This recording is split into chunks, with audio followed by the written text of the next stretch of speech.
George of the jungle, strong as he can be. When can you actually count more income than what somebody is actually receiving? That's what we're going to be discussing in the creditjungle.com today. This is George Anderson. Thanks for dropping in. And there are certain types of income that we can, in the mortgage business, we can actually gross that income up. So what type of income is that? So in other words, if somebody is receiving, let's say $1,000 a month in child support or maybe $1,000 a month in disability, those are the two most common types of non-taxable income. So if somebody's got, say, $1,000 of child support that they're receiving, now we've talked about this in other videos. Number one, there needs to be a history of it. It needs to be at least 3 months. Sometimes it can be as much as 12, but there has to be at least 3 years remaining, and that's going to be dependent upon the age of the child. Typically, it's when the child turns 18 or matriculates from high school with their normal graduating class, whichever comes later. So anyway, but we've talked about that. But that $1,000 a month can be grossed up, depending on the type of loan, at least 10% and sometimes 15%. So that $1,000 a month could count as much as $1,150 a month.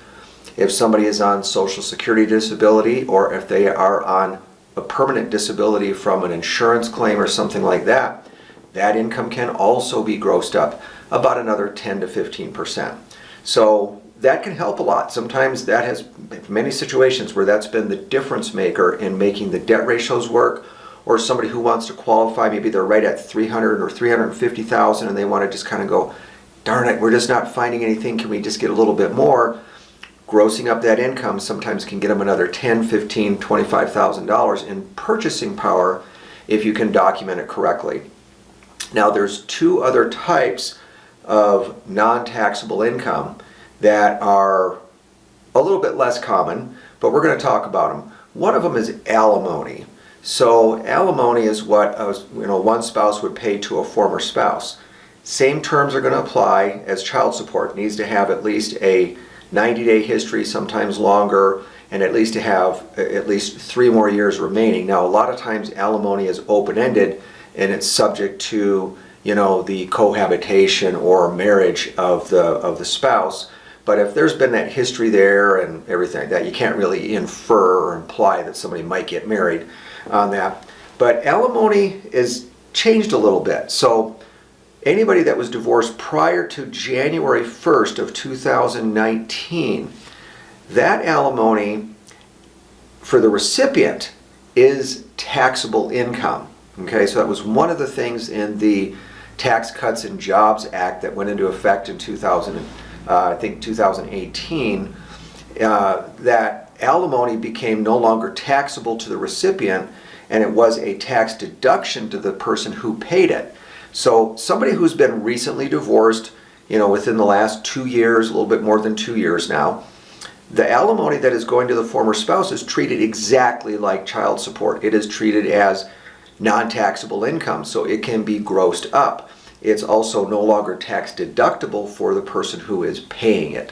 So alimony, you've got to go and look at when the date of the divorce was, but your tax return, if they've been receiving it, if they're showing it as taxable income, that's probably going to be a good indication that the divorce was done prior to. So anyway, you default to the tax returns, the divorce decree, figure it out from there.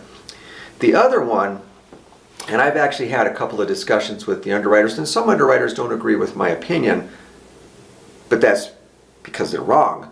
But Roth IRA income. There are some people that are very astute in making investments inside of a Roth IRA, which is non-taxable income, but most of the time people it's considered active, not passive income in there. There's just some different things on contributions, withdrawals, and everything else. However, if somebody has a note or a bond that they are, like a contract, that they are receiving payments on from a Roth IRA, from a real estate contract. Now, not necessarily rental income, because that would fall into a different category. But there are people that invest in real estate contracts.